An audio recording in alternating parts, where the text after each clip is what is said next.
Kane's debut in WWE during the 90s is arguably one of the greatest in wrestling history. And not only did he convince us all that he's actually Undertaker's brother, but looking back at it, the execution is literally storytelling perfection. Perfect. Everything, down to the last minute details. Kane trained to act, move, and copy every single one of Undertaker's mannerisms to sell the idea, and we could all confidently say it worked, as it immediately captured the audience imagination. But this is only the beginning of WWE's meticulous planning to make Kane's character one of the biggest superstars, and honestly, the story behind it needs to be told, and to do this, we need to look back to when his career started.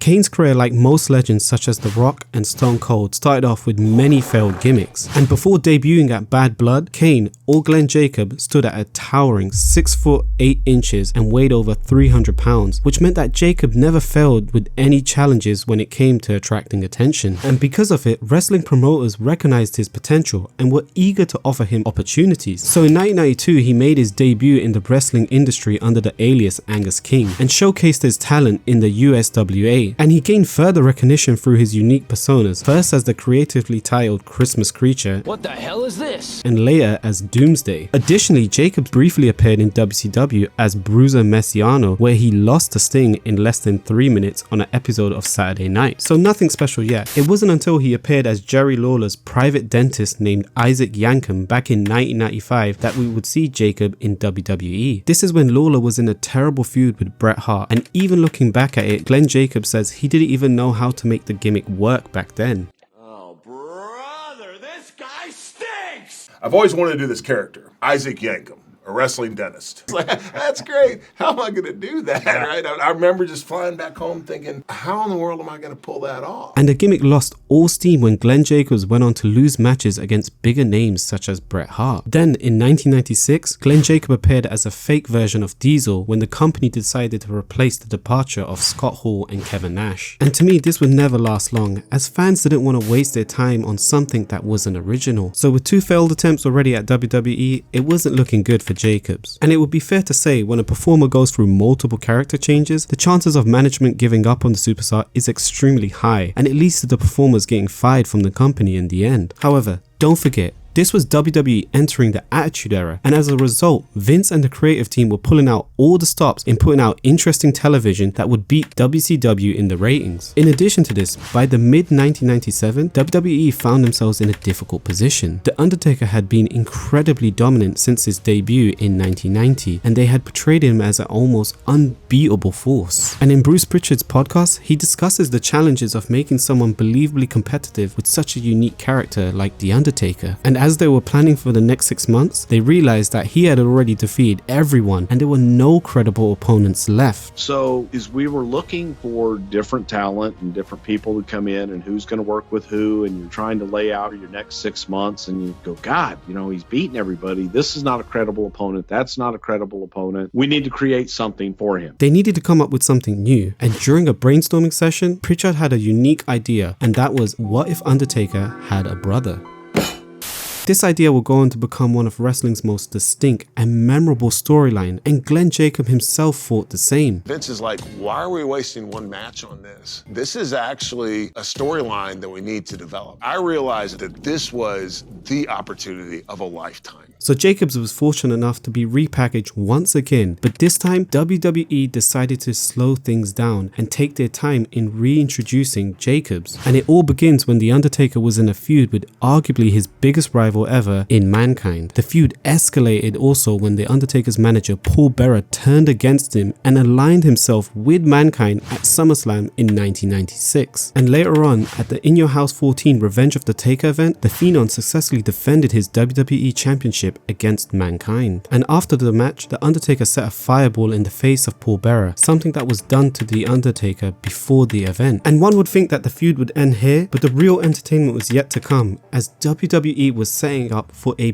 big reveal. After the event, a bruised Paul Bearer came out on Raw and simply asked the dead man to join hands with him once again, and had the Undertaker refused, Paul promised to reveal the Undertaker's deepest and darkest secret to the entire world. And knowing what kind of man the Undertaker is, one would expect him to beat the hell out of Paul Bearer, but no, he aligned himself with Paul again, even if he didn't want to. The fans and myself were confused, but this was compelling television. The suspense of finding out the darkest secret of the Undertaker's life kept us on the edge of our seats. For weeks, the Undertaker had to give in to Paul's rude behavior until he had enough. This led to Paul having no options left and decided to disclose the secret to the whole world. And on Raw, Paul revealed that the Undertaker had a little brother named Kane, and they all used to live together in their family-owned funeral home. And Paul Bearer was the apprentice to the Undertaker's father, who was a mortician. So far, everything sounds normal, right? Wait till you get a load of this. Paul Bearer then revealed that Kane loved the Undertaker, but his brother always had a sinister mind. Bearer then revealed that one day the entire funeral home got burnt down so badly that everyone died. Everyone but the Undertaker. And in the end, Paul blamed the Undertaker for killing his own family. The moment has arrived, McMahon. The moment the Undertaker has been dreading. Undertaker,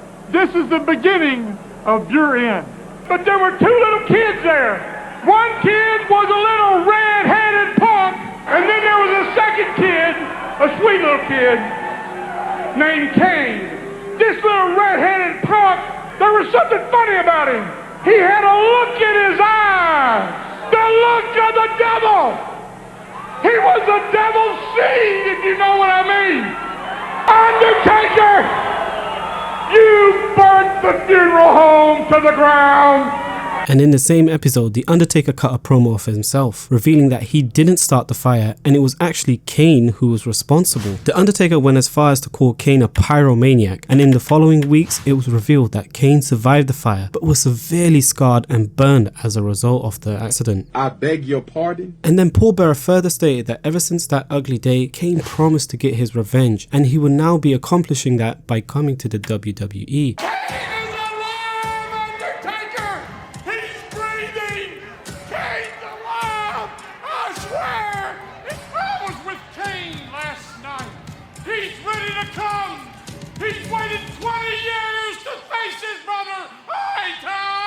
The Undertaker would then continue his WWE Championship reign, but his thought of his brother coming to WWE kept him distressed, and the fans knew that Kane's debut was on the horizon. So while the thread was being sewn upon his arrival, WWE had a challenge of how he would look when coming face to face with The Undertaker. While Glenn Jacob himself believed that Kane should look like a mental patient out of an asylum, WWE took a different approach. Kane's design would be of a person that was so badly burned by the fire that he would always need to cover his face with a mask, which is essentially how we got the iconic red and black outfit for Kane. Guy has been kept being developed for this one moment in time where he would extract his revenge on his older brother.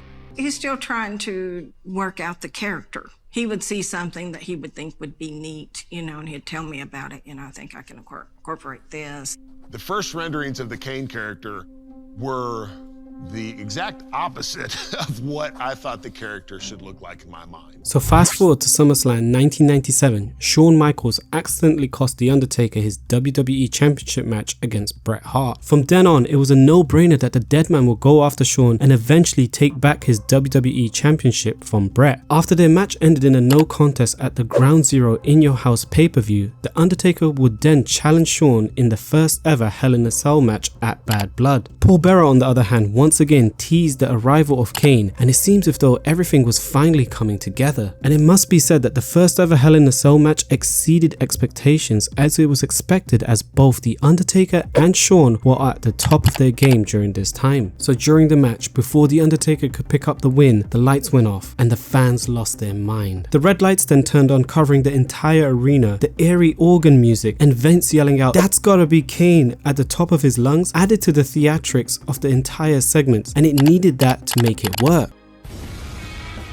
Kane and Paul made their way to the ring. Kane then ripped off the cell doors off his hinges and entered the ring to come face to face with his brother. Taker's face was priceless. For someone that's never shown emotion, you can clearly see it on his face. Kane then picked up his brother and demolished him with a tombstone pile driver, giving Shawn the win. Never before has a debut felt this impactful. And why is that? Well, from my personal experience, it's because the storyline dived deep into the side of the Undertaker's character that we've never seen before. At the time, the Undertaker's character was an enigma and he's never shown any emotion. He was portrayed as the personification of death, and suddenly he became human. He felt emotional, and the acting completely sold the moment, as we have never seen him react in such a way ever in the history of his career. This was another reason why we actually believe Kane was indeed his brother, and to me that's what made it perfect. Sometimes simple storytelling is the best version of storytelling. While Kane went on a rampage by defeating different superstars on the roster, his main target was his brother. But The Undertaker made it clear he wasn't going to fight Kane, as he promised his parents he will never harm his own blood. Despite being assaulted on multiple occasions by Kane, The Undertaker continued to avoid his brother for a matchup.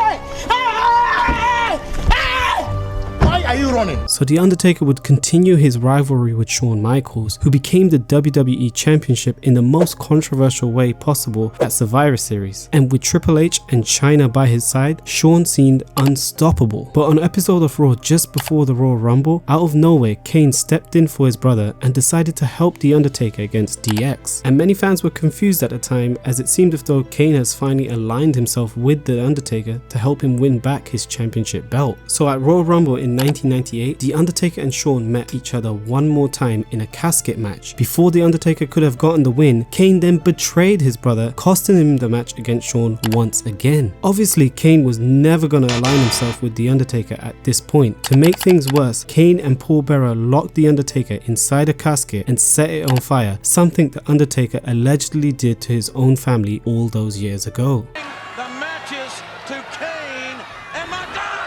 The Undertaker was out for 2 months because of this incident, but returned in spectacular fashion on the March 2nd episode of Raw and decided to end the feud once and for all by challenging Kane to a match at WrestleMania 14. And once again, the audience were captivated by this, something that Bret Hart would also mention. When you see two brothers go at it, it always struck a chord with the audience.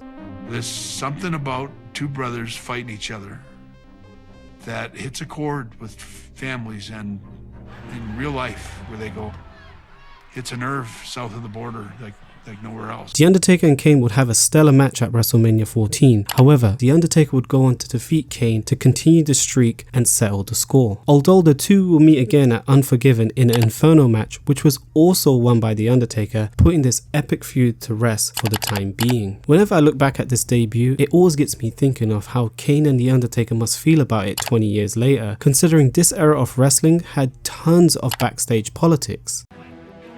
Oh, hell no! And not surprising many, The Undertaker was really up for the idea, saying that everything about Kane/Glenn was perfect. They both looked the part, they were the same height and roughly the same build, and he noticed that Jacobs was really putting in effort in his craft. And the guy that I wanted, I'm instantly like, yes, this is perfect.